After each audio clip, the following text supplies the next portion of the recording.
24절로 28절 한 절씩 교독하겠습니다. 지혜는 영철한 자 비꾼을 미련한 자는 누구를 땅뜻대 주느니라.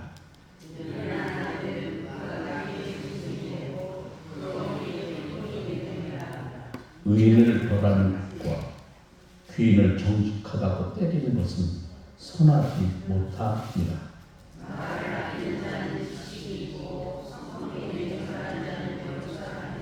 같이 읽겠습니다. 미련한 자라도 참하며 지혜로운 자를 여겨지고 그의 입술을 닫으면 슬기로운 자로 여겨지느니라. 아멘. 찬양하시고 계십니다. 우리는 성경을 통해 이러한 말씀을 많이 접합니다. 마음을 다하고 성품을 다하여 내 하나님을 사랑하라.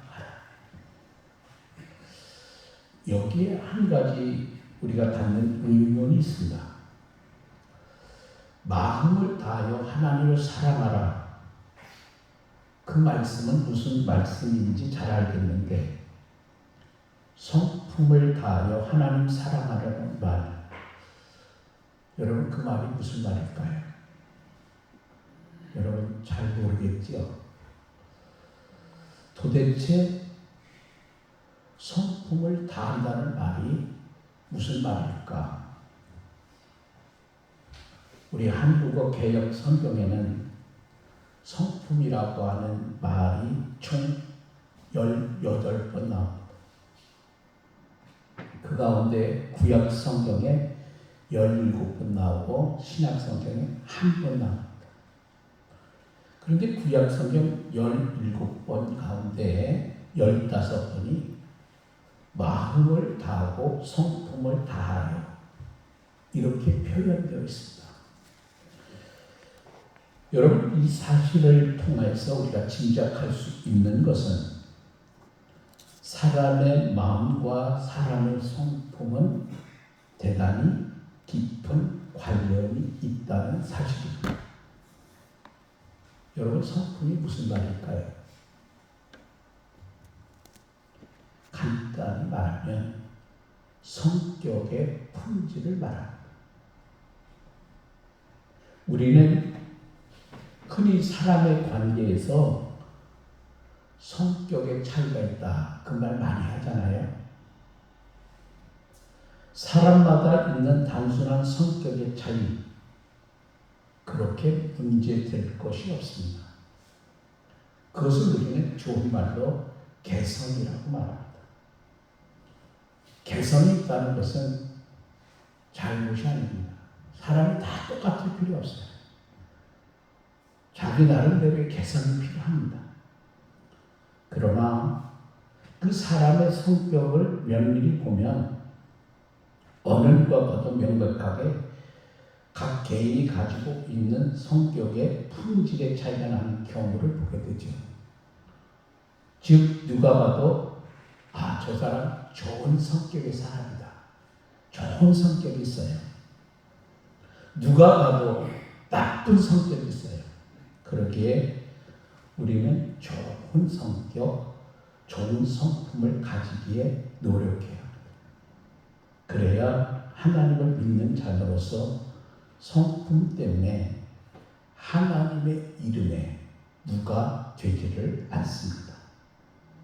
그러므로 성품을 다하여 하나님을 사랑하라고 하는 이 말씀은 누가 보더라도 좋은 성격을 가지고 하나님을 추구하고 섬기라, 그런 말씀이에요.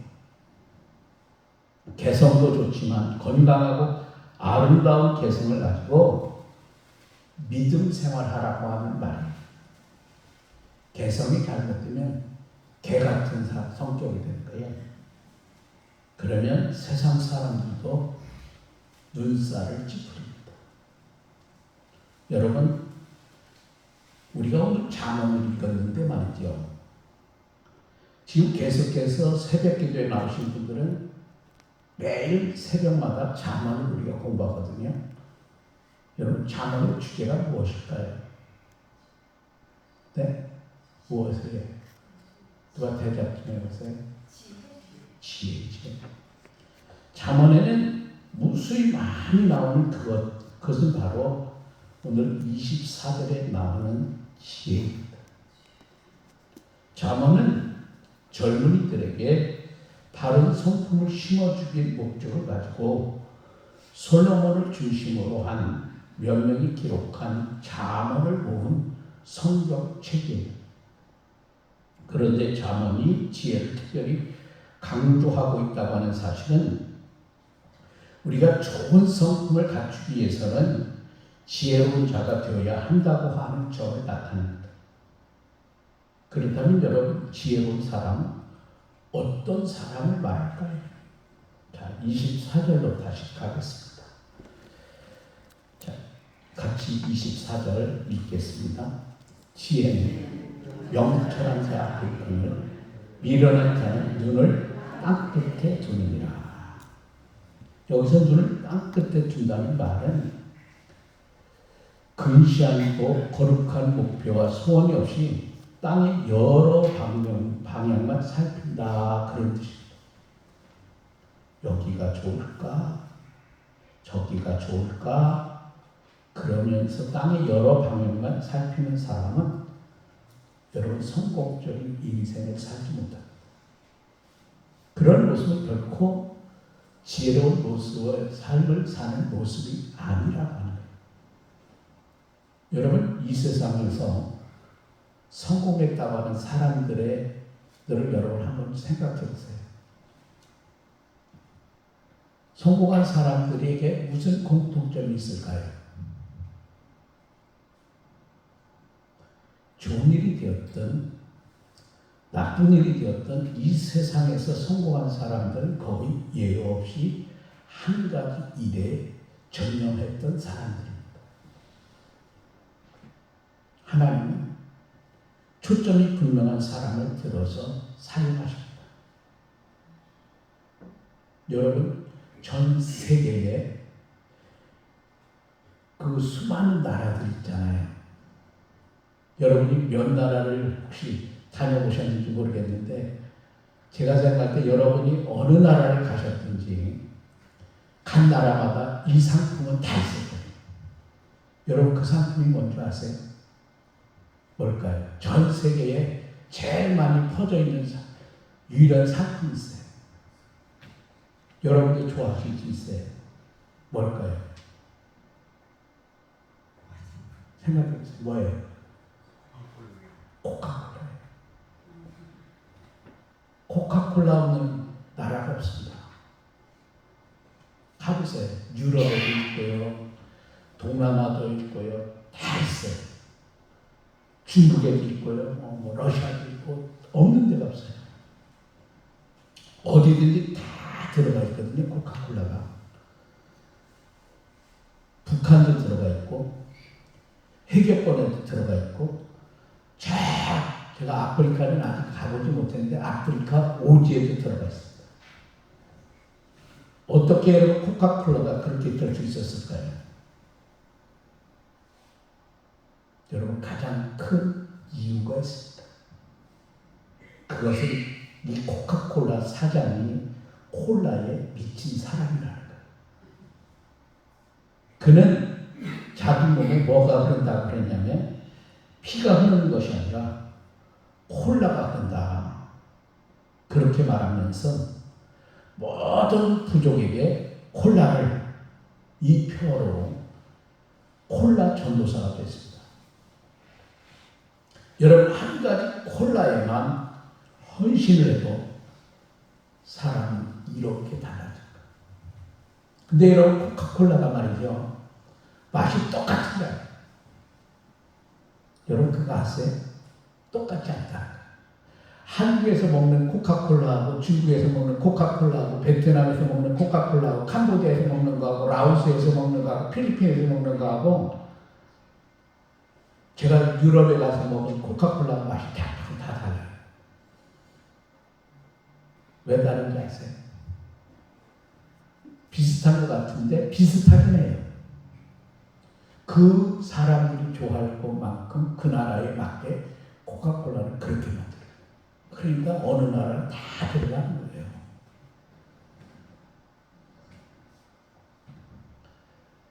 우리가 잠언을 읽다 보면 특별히 많이 강조하는 게 있어요.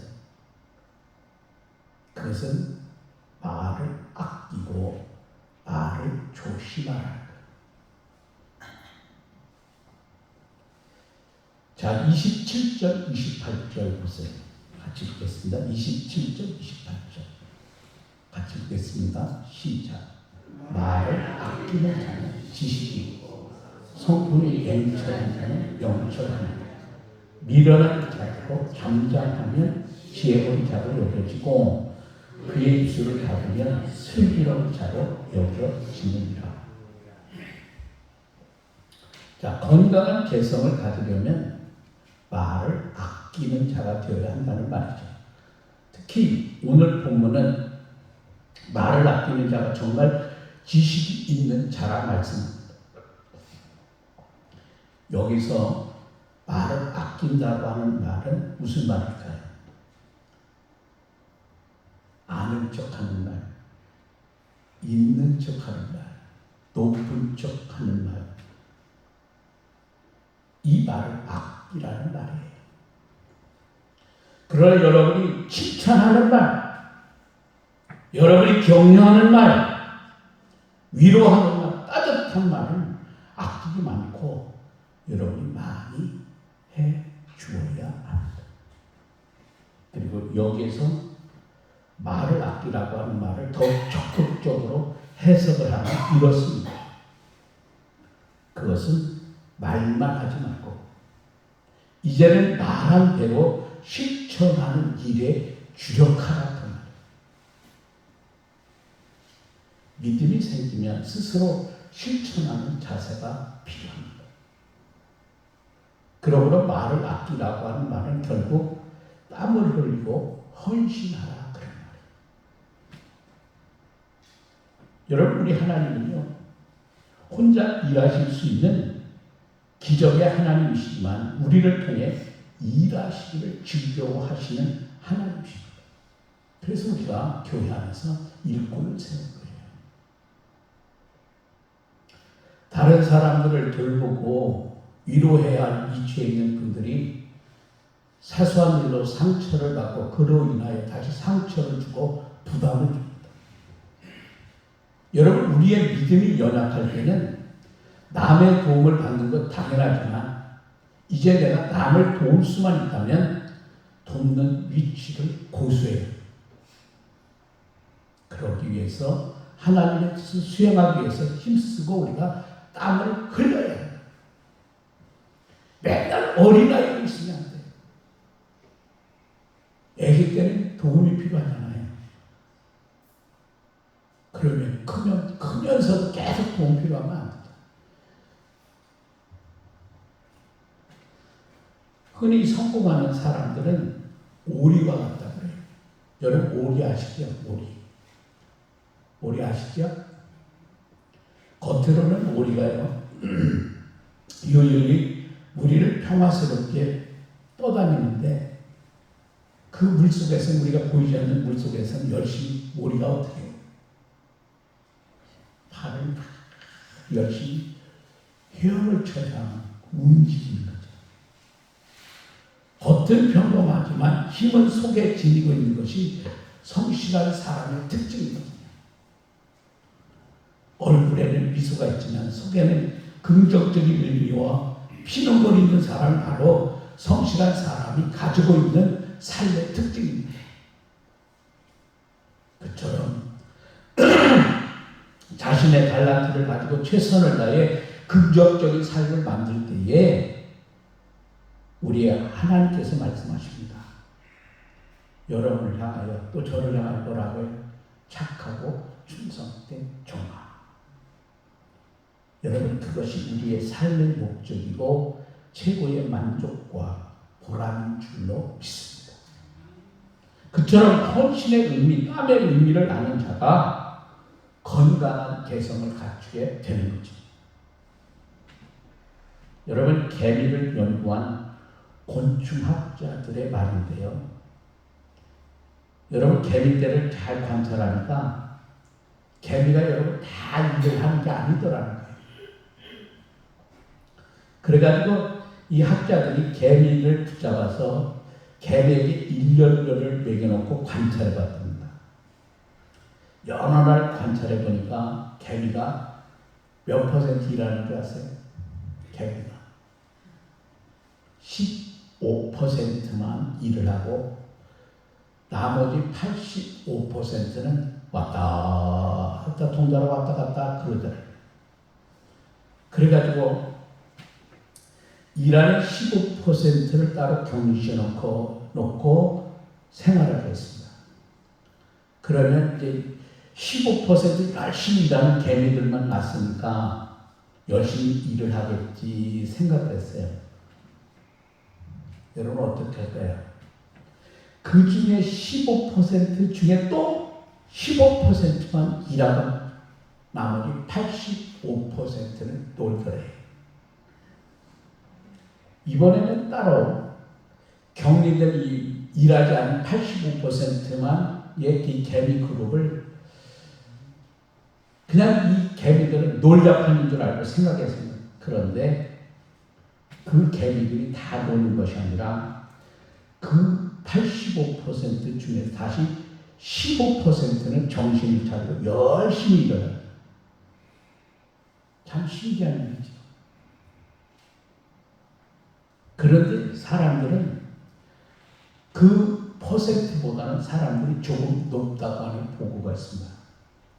즉 어느 공동체이든지 여러분 100% 일하는 공동체는 없어요. 20%는 일하고 80%는 창조적인 일을 하지 않는다는 거예요. 그래서 사람들에게 20대 80이라고 하는 원리가 생겨나게 될 것이죠. 자, 그러면 이 시간 한번 여러분 생각해 보세요. 나는 어디에 속했는가? 일하는 창조적 소수의 일원이 되어 건강한 개성을 구비하고 여러분 그 건강한 개성이 하나님 나라 확장에 귀하게 쓰임받는 역사가 일어나기를 원합니다. 기도하겠습니다. 하나님 잠언을 통하여 지혜를 말씀하시고 우리가 지혜롭게 살 때 하나님은 우리를 충성된 자들로 인정해 주십니다. 우리의 생각과 뜻대로 살지 아니하고 하나님의 말씀을 듣고 말씀대로 하는 것이 얼마나 소중하고 귀중한지를 깨닫는 지혜를 주시고 하나님의 말씀보다 우리가 기도하는 것보다 앞장서지 아니하고 늘 하나님께 묻고 성령의 인도함을 따라 믿음으로 행하는 지혜로운 성도들이 되게 하옵소서. 우리를 사랑하신 예수님 귀하신 이름으로 기도합니다.